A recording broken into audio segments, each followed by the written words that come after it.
Hello, I'm Rebecca, the founder of Trio, and welcome to Pep Talks with Trio. Trio is the leading solution for workplaces to support their people during every life transition, from starting a family to retiring and every life event in between. On Pep Talks with Trio, we chat to our expert partners for advice on how to best navigate these common, complex, and often messy life stages that happen during our working career. Keep listening as we connect the dots between life and work with the simple aim of education and empowerment.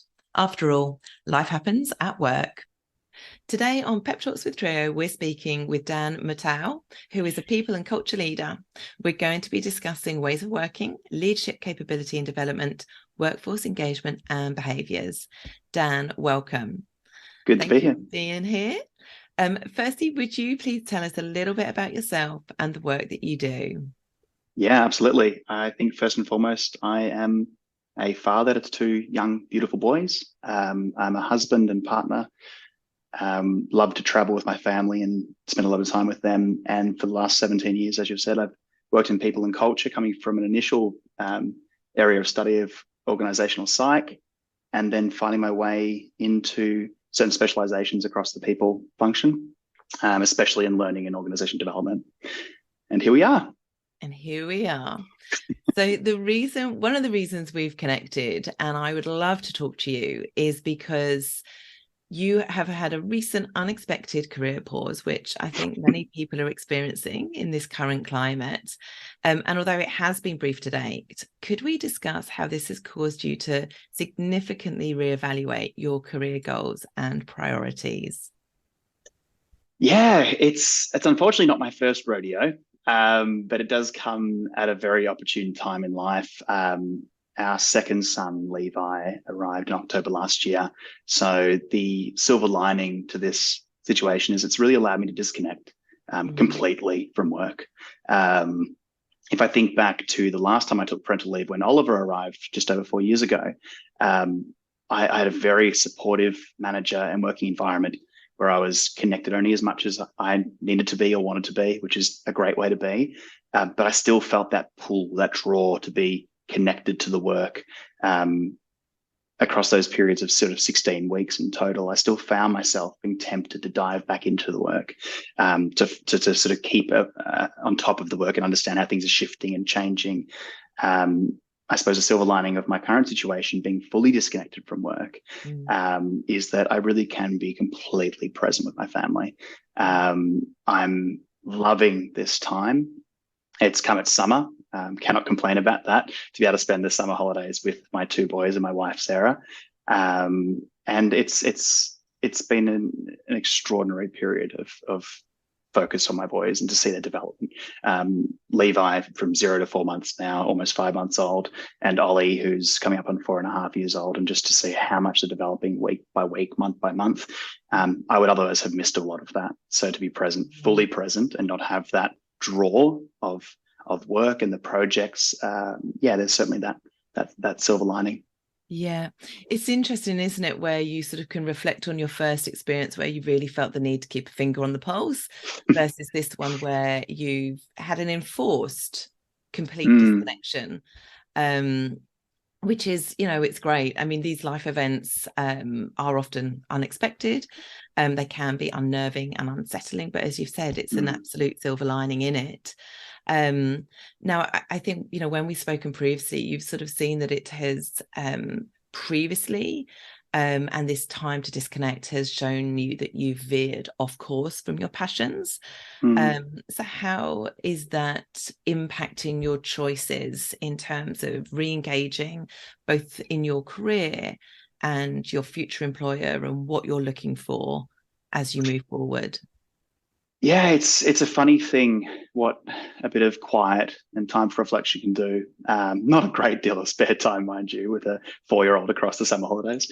But in those moments of quiet where you're not sort of slingshot between project to project, OKR to OKR, or even job to job, I think one of the things I've realized I'd lost track of is that I was making career decisions and job decisions for progression's sake in some respects. The attraction, and I'll be completely forthright, there's an element of ego stroking there too. It feels very good to be wanted, to be sought after, for someone to reach out and say, hey, I loved the work you did over there. I think you could do that with us over here. And to be drawn into that. I don't regret any of the decisions I've made either. I've been lucky to meet some amazing people and work with amazing businesses. But I think what this particular period of pause has allowed me to do is realize I need to bring my heart further into my work. I'm often a person who leads very much with my heart on my sleeve. And that's not to say that I can't be incredibly pragmatic and sensible about the work that I do. I think there's a very important balance in head and heart that we have to all achieve as leaders, but also just as operators in each of our vocations.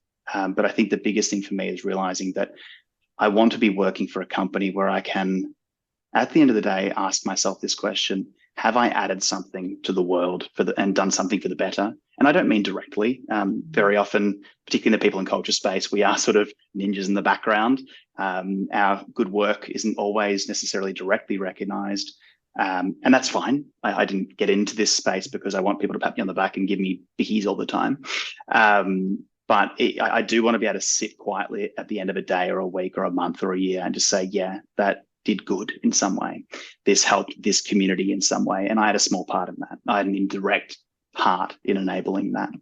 So for me, as I look for a future employer, and I even cheekily, I think a few weeks ago, put up a post on LinkedIn that said I was reverse interviewing employers for the opportunity to work with me.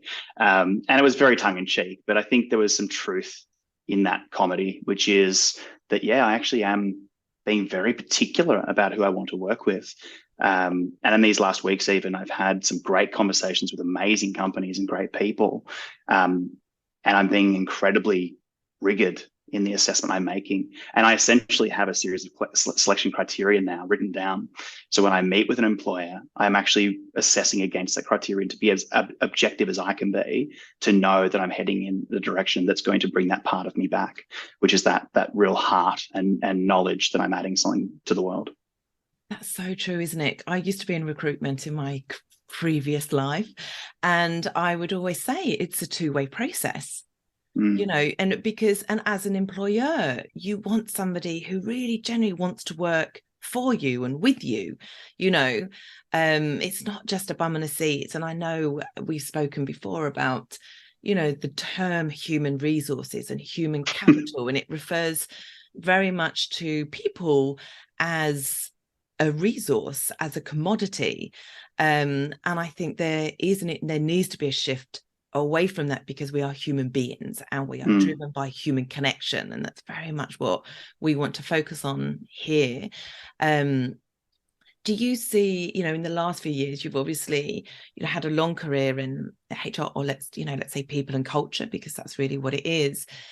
How has things changed from, you know, sort of pre-COVID to now? And this pause, because you're talking about, you know, bringing heart into it. And I hear this a lot, you know, what's the purpose? What's my purpose? And what's the purpose of the organization? What else are they doing beyond just salary? You know, I've seen a huge shift in people and what they're looking for from their employer. Do you see the same? What are you seeing? Yeah, I don't know necessarily if COVID changed anything dramatically. I think it just sped a few things up. I don't think COVID illuminated anything we weren't already aware of. We've known for over a decade that people want more flexibility in their work and their life. We've known that clear goals and direction are what enable people to do good work, not be at your desk between 9 and 5. Yes, of course, there are coal-facing jobs, customer-facing jobs that are bound by a particular interaction. But I think what we're seeing is, and certainly COVID sped this up, but I think the biggest shift we're seeing is people are now recognizing there's actually great sensibility in the human element.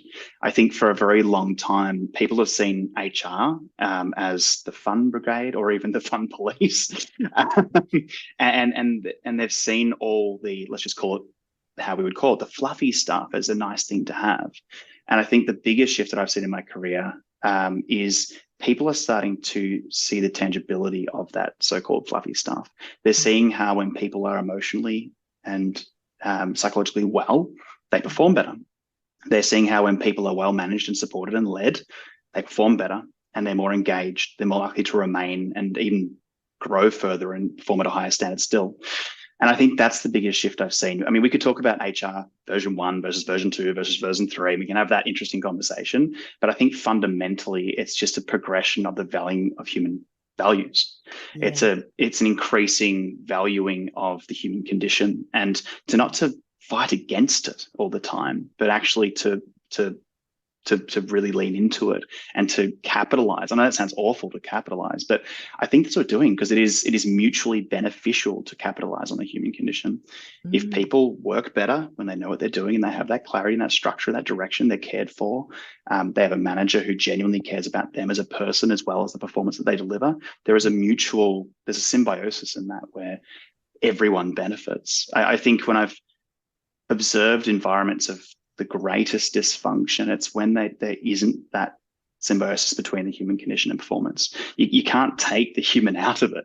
And I think that's the biggest thing that I've learned in these last sort of 5, 6 to 10 years, which is the more you try and dehumanize, the worse things are for everybody. Yeah. And isn't that amazing, though, that the more you can focus on the human and the human condition, which, you know, life happens. Complicated. It is complicated. And and no matter how good an employer you are, or whatever your organizational policies you are, you can't control, prevent, or stop people having life happening to them. It happens.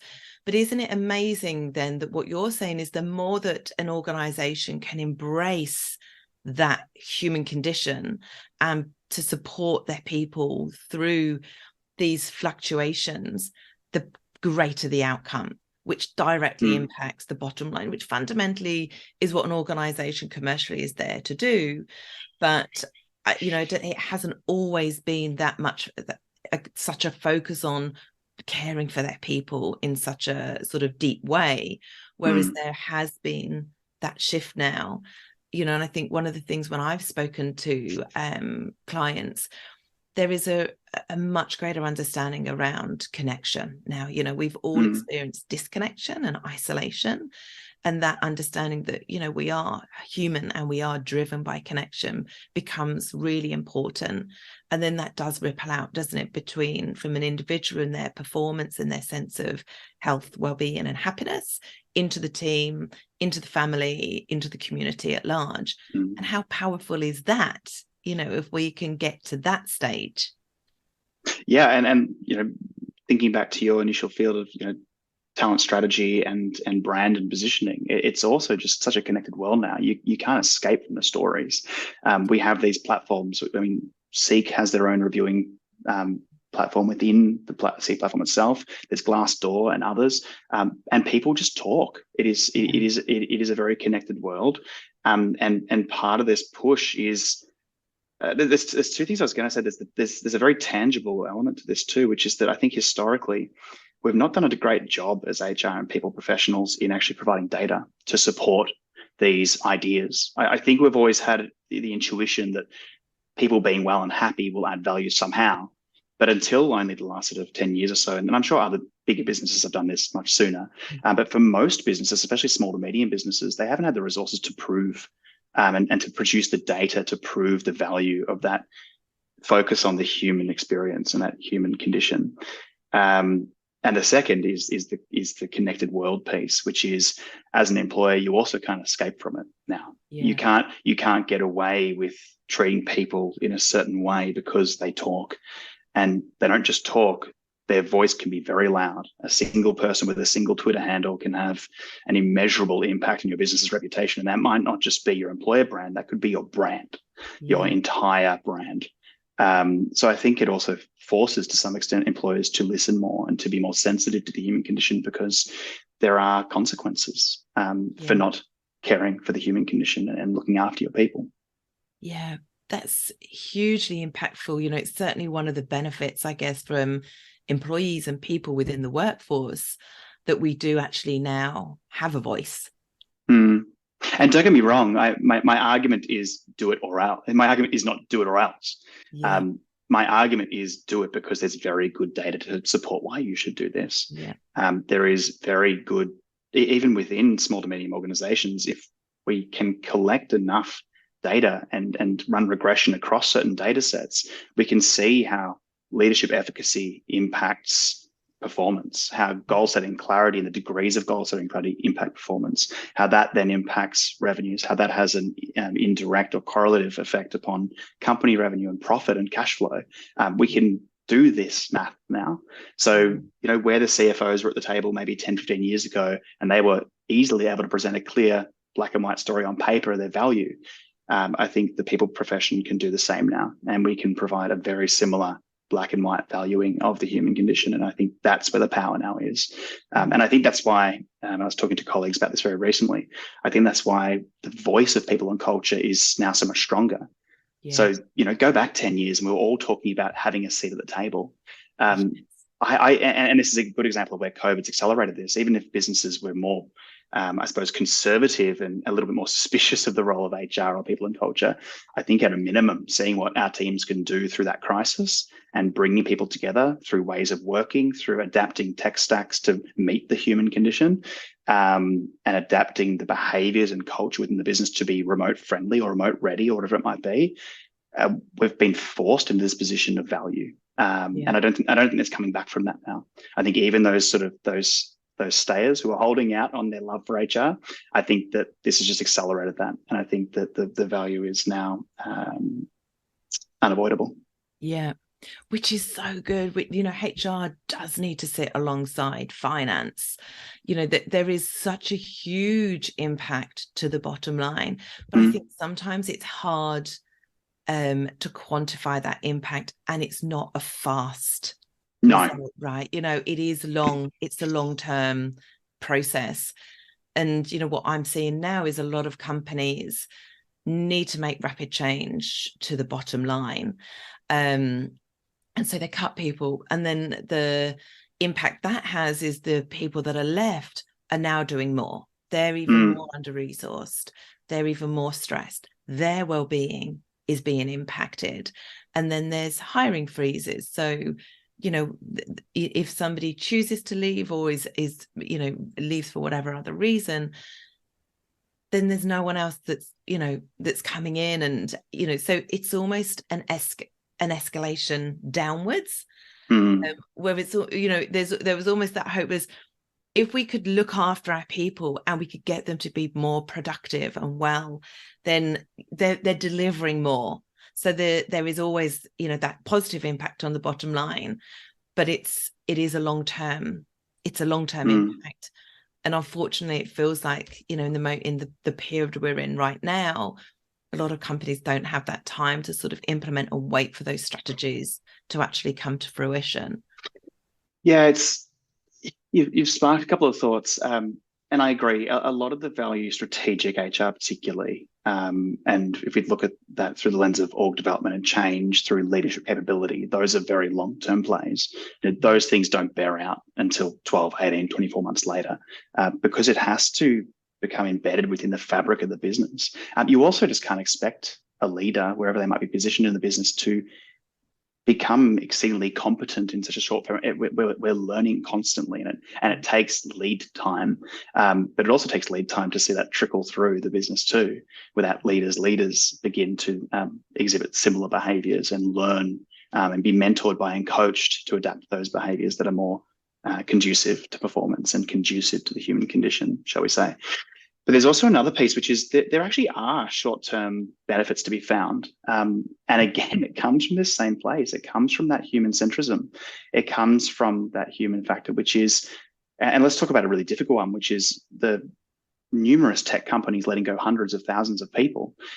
That's an incredibly painful position to be in. And no matter how many people I talk to and how many stories I read, I've not often come across someone who says the business was just wrong. They were objectively wrong. I don't see that, and even my own departure from work in the past, and I think my role's been made redundant twice in my career to date. I've never disagreed with the objective decision. In fact, I recommended one of those redundancies because I saw the value to the business to bring my team up and for me to step out and do something new, because I genuinely believe they didn't need me anymore. They didn't need the particular skills and style that I brought at that point in time. And I was right in that instance. And the team behind flourished. But I think, sorry, not to go too far into a sort of sidetrack, but the point I'm making is there are short-term things businesses can do in these difficult times too. So yes, you have to do large-scale layoffs. That's incredibly painful for everybody. It's not what any company wants to be doing. But the differentiator is how you do it. And we've seen that in the companies that have handled these conversations, these human experiences sensitively, with care and compassion, but with the underlying realization of the commercial imperative in hand, they have navigated these brilliantly. Equally, I've heard of people who have come to me directly and sought me out to share this experience and say, look, I don't disagree with the decision, but the way they did it, it hurt. It seems cruel.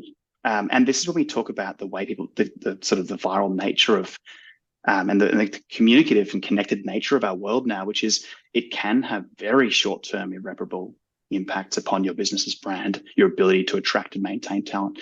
And the final point was those who remain. I think a lot of businesses tend to focus on the people leaving, but they forget we also have some shell-shocked people who are remaining, who are sitting there wondering, am I next? And the good businesses that I've worked with, the great businesses that I've worked with, have also had a plan for them. They've had a plan to reassure confidence, to move through the same change curve as those who are directly impacted. Kubler-Ross change curve, Elizabeth Kubler-Ross, her model is one of my favorite because it talks about change in businesses the same way we talk about grief. Kubler-Ross's model is originally the 5 stages of grief and has emerged in the contemporary for commercial purposes as the sort of the change curve for business environments. But it's the same. It's a very emotional experience. And our role in a business and with leaders is to help people reintegrate into the new state and to guide them through those stages, accepting that different emotional states require different responses. But ultimately, those leaders who are able to recognize that need for especially those who remain in the business and help restabilize and help build confidence again, but also the stories that move around them about the business doing the right thing by people, that does have a very short-term effect, a very powerful short-term effect. Because one thing I often talk to leaders about is you can't save your people from pain. You can't skip the first 3 steps in the change curve. Your role is to support people so they just go quicker. You get through that shock, denial, and frustration stage, and you move into experimentation far quicker, and then into reintegration far quicker than businesses who forget the human element and don't allow people to move through and navigate those early stages, and they get stuck. They often get stuck at the bottom of that trough, which is loosely referred to as the depression state. And they never climb out again. So I would counter that to say there's a lot of short-term good that can be done. And I think the businesses that are navigating that successfully, or at a minimum are doing their absolute best to navigate that successfully with people in mind, are those who will recover faster. And then there's the lag effect of not doing the right thing. So as we talk about, it takes a long time to build up. It also takes a long time to rebuild trust. And to recover. Trust is quickly broken, but very difficult to rebuild. It's a very poor paraphrasing, I'm sure, of a beautiful quote that I've forgotten. I believe there is a quote. I know. Yes, I can hear it in my head. What you're saying there, what I'm hearing is the impact on the people that are left can actually be profound, because if the people that have gone have not been treated well, the people that are left go through a grieving process, but they're also expected to take on additional work. So they're not at their best when they're then loaded up with additional work. And I guess it's the role of the employer to then also acknowledge, how am I supporting these people, the people that are left through this reintegration or transition? How am I being mindful of the workload that they are now taking on, their well-being? Because you can't have the rest of the workforce that's left imploding. Mm. And if it's not done well, then okay, those people might keep their jobs today. But the moment that the market changes, that scar is left with them of how their colleagues and their friends were treated when times were tough. So when times aren't tough, they're probably the first people that are going to be exiting. Mm. So Exactly right. organizations have the double whammy of the market knowing that they didn't exit people compassionately, and also then when times are good, they're now losing even more people because those people that stayed have the option of finding other employers that care. That's Mm. fundamentally what we're really looking for, isn't it? Yeah, exactly right. Huge. Now, I'd love to just see, would you share with us some of the things on your list of what you're now looking for in a new employee? What are the sort of, what are the changes? What is it that makes a good employer to you now with, fresh eyes? Yeah, it's not a binary list, to be fair. It's there are options, I suppose. So there's questions about my balance in life too, which is I have, as I said, a nearly 5-month-old and a 4-year-old at home, who I want to see at the start and then the ends of my day. So some of the things that I've adjusted are thinking about the scale of the business. Is it a global business or is it a national business only? Um, and if it is a global business, will I be starting my day talking to New York at 6 a.m. and finishing my day chatting to Dublin or London at 8 p.m., 9 p.m. at night? And is that sustainable on balance with what I want to achieve as a father and what I want to achieve as a present partner at home too? So that's one of my employer selection criterion, is to assess that balance of life and the time that would draw, and then scale is a part of the question too, and that depends on the track that I take. So I've had a very lucky and fortunate career that I've sort of dived in and out of general management positions within the HR space, as well as specialized positions in learning and org development. So I have that question in mind, which is, do I continue to remain in my specialization, which I've done predominantly for the last sort of 3 or 4 or 5 years, or do I return to the generalist chief people or GM of people type role and have a greater strategic remit and have that broader role? And that obviously or potentially impacts the scale of business too. I'm still sort of earlier to mid career. So the roles that might be available to me at that more senior level might be in earlier stage startups and scale ups, or stable small to medium organizations. Whereas if I was to stay a functional lead for learning and development, for instance, I could again look at more enterprise environments, and those larger environments where I might report into a chief people officer or report into a VP of talent and OD or something to that effect.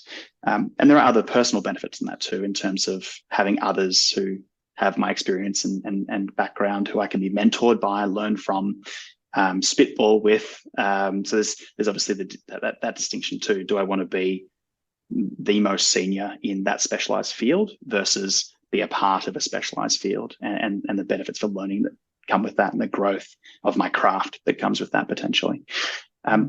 The other big one that I've mentioned a few times is meaning, which is, does this employer add value to the world in some way, to a community in some way? So that might be environmental, it might be education, it might be health and medical research, it might be some form of tech environment that does do genuine good for the world. But I need to be able to come to the end of my day, my week, my month, as I said, and ask myself, does my work add indirect value to the world in some way? And I need to find that.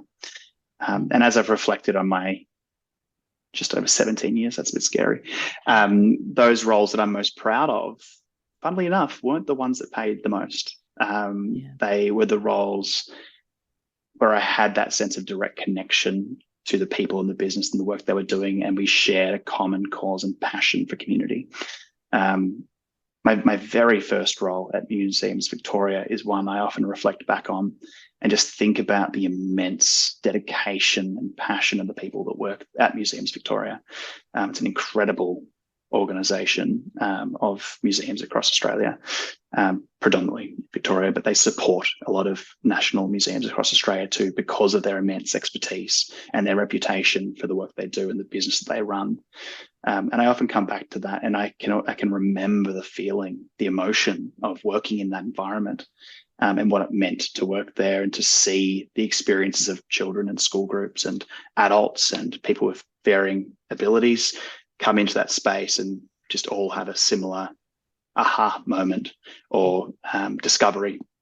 And that's very powerful. That's a very powerful thing to be aware of. So that's certainly the biggest of those selection criteria. And there are a few others too, in terms of the people I want to work with and looking for markers for, I suppose, their humanistic intentions and the way they view the world, their values, and are they. And I don't want to work with people who are exactly like me.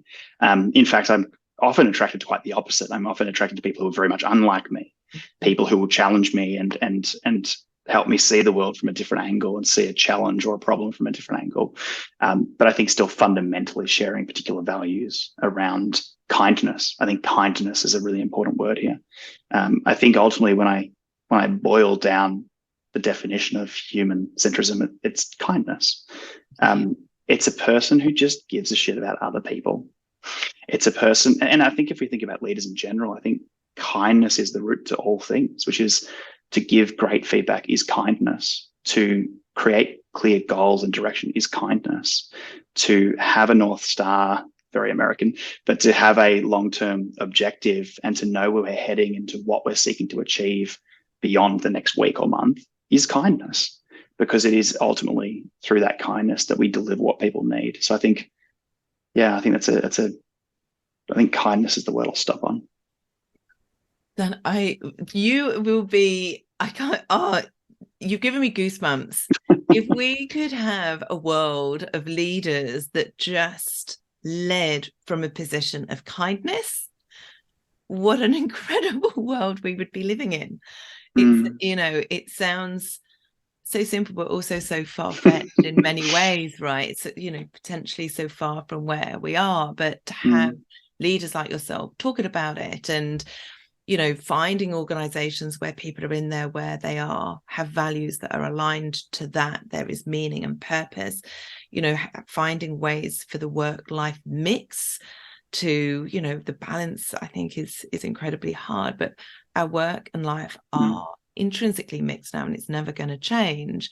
So finding organizations and people that have that value alignment, but also diversity of thought, because that's where growth and innovation does come, is key.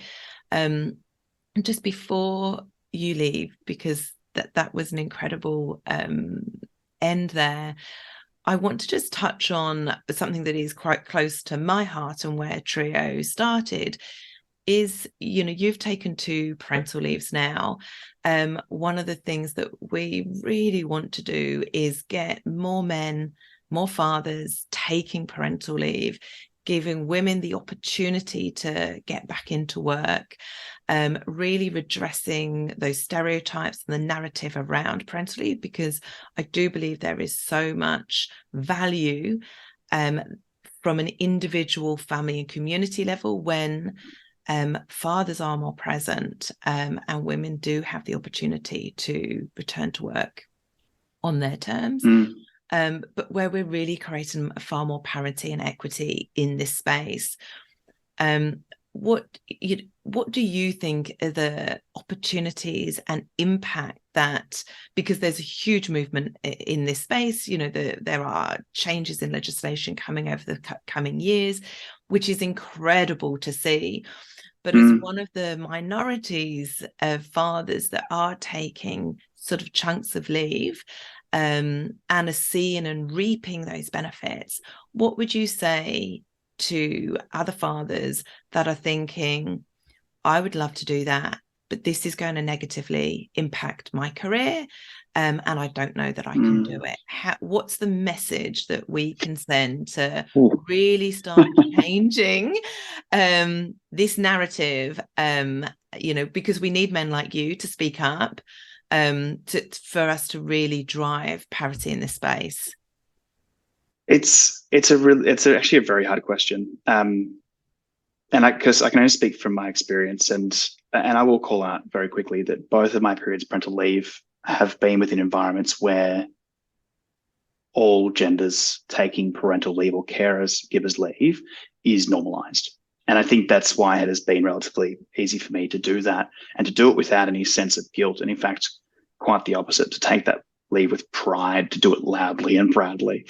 And I've not done that with any intention to call attention to myself or to position myself as anything other than another dad. I've done it because I'm excited about it. I've called it out loud and proud because I'm proud of it, and I love being a dad and a parent. I pause to give anyone advice on what they should do, because one of the things I discovered in my first parental leave break too was I actually had a lot of my assumptions disproven by that experience, that around equitability, especially. I sort of went in a little naively, I suppose, assuming this is going to be a 50-50 thing. We're going to divide and conquer this thing as parents 50-50. And it's not really what happened. What happened was a realization that we each have skills and biological factors that create difference. There are certain things that I couldn't do, that I'm speaking of Ollie now, almost 4.5 years ago. There's certain biological factors. Yes, I can bottle feed and I can change nappies till the cows come home, as the phrase goes. But there are also other things, other strengths that I brought to that equation, which I lent further into. And there are strengths my beautiful wife, Sarah, went into, either due to the biological imperative or just factors that are true to her, things that are strengths for her as a person. So I think the best advice I can give is, first and foremost, don't avoid it out of fear because of what people will think of you. I think more men, more secondary carers, however that definition might be for you and your identity, need to step up and take that time. Because as I said right at the start of this call as well, or at least if I didn't, I'll say it now, is I will look back on this time, and whilst I will forget the bank balance that I presently have, which is dwindling slowly, and that's fine, but I will never forget this time with my kids. I will never forget the little thing that happened in the swimming pool 2 days ago with my son Ollie, that when he dove down to the bottom of the pool and grabbed that sinker for the first time, when his head was so far below and he did it without fear. I will never forget that moment where he did that for the first time, literally a week ago. But I will forget the feeling of scrambling to look for new work. I will forget the bank balance that we have today. But it's that time that you can't get back. So I think, look, my only message to people would be, don't regret it. Don't look back on this time and risk regretting that time. Take it and make it work. Whatever that looks like to you will be unique to you.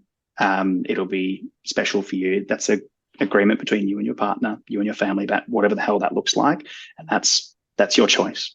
But my recommendation is, if you can take that time, damn, I'll take it, and fight to take it. If that's unpaid and you can do that and you can manage your finances in a way that you can achieve that, then take it. You will never, ever regret that time. And I would say that the opposite isn't necessarily true. Amazing. Oh, Dan, I cannot wait to watch your career go from strength to strength. We absolutely need more people like you in leadership positions, creating change and advocating for change for, a more kind and humanistic workplace. So thank you so much for talking to me. I've absolutely loved it. My pleasure. I will make sure all of your details are in the link below the podcast. So if anyone wants to get in contact with you, they can do. And they can obviously find you on LinkedIn as well. So thank you so much for your time. It's been an absolute delight talking to you.